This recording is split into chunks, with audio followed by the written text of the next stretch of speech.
নমস্কাৰ বন্ধু বান্ধৱীসকল, আজি মহাপুৰুষ শ্ৰীমন্ত শংকৰদেৱৰ আজি তিৰোভাৱ তিথি উপলক্ষে আমাৰ গাঁৱৰ চমুৰীয়া সত্ৰ যিখন সত্ৰ আছে তাত আজি এই তিৰোভাৱ তিথি উদযাপন কৰা হ'ব আৰু তালৈকে মই যাব ওলালোঁ। এতিয়া ঘৰৰ পৰা ওলাম আৰু আজি কেনেধৰণে উদযাপন কৰে, কি হিচাপত পালন কৰে, আজি নিয়ম নীতি মানি কৰোণা যিবিলাক নিয়ম নীতি আছে এইবোৰ মানি কেনেধৰণে উদযাপন কৰে আপোনালোকক দেখাম।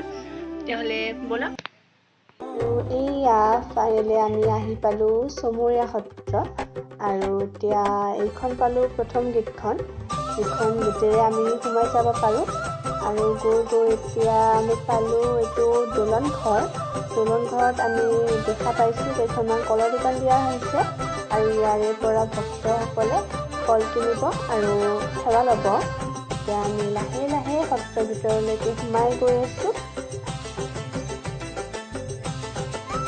সোমাই আহিলোঁ সত্ৰৰ ভিতৰলৈকে আৰু মানুহ চাওক, এইবাৰ মানুহ কিছু কম সংখ্যক আহিছে।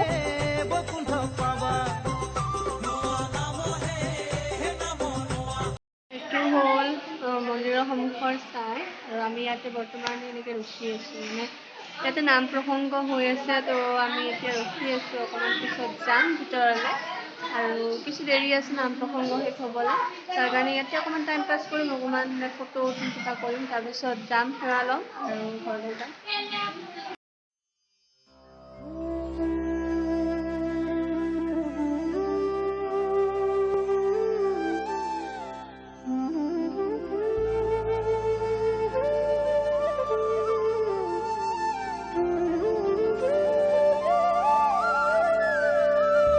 এতিয়া আমি সেৱা লৈ আহিলোঁ আৰু সেৱা লৈ আহি এইটো থলী ঘৰ, যেতিয়া গোঁসাই ওলায়, তাত ইয়াতে থৈ দিয়া হয় আৰু ইয়াতে ৰাখি ইয়াতে প্ৰগ্ৰেমবোৰ কৰা হয়। এইখন হৈছে ষ্টেজখনত গোটেই প্ৰগ্ৰেম কৰা হয় আৰু আজি ৰাতিও চাগে কিবা প্ৰগ্ৰেম কৰিব, কাৰণ একো ভালকৈ গম পোৱা নাই, কাৰণ যোৱা 2 বছৰে একো প্ৰগ্ৰেম নহ'ল, তো এইবাৰ কি হয় একো গম নাপাওঁ। তো এয়া প্ৰসাদ বিতৰণ চলি আছে, ককাহঁতে আমাক প্ৰসাদ বিতৰণ কৰি আছে আৰু বহুত মানুহৰ ভিৰ, তাৰ কাৰণে ভিডিঅ'টো ভালকৈ কৰিব নোৱাৰিলোঁ মই। এইকেইটা হৈছে আমাৰ গাঁৱৰ টিকিলা ল'ৰাকেইটা, যিকেইটা আজি কৃষ্ণ হৈছে আৰু কৃষ্ণৰ লগৰী হৈছে আৰু একেলগে লগ হৈ কৃষ্ণ নৃত্য কৰিব, যিটো আমাৰ গাঁৱত বেহ নৃত্য বুলি কোৱা হয়। বৰ্তমান ইয়াতে কৃষ্ণ নৃত্য চলি আছে।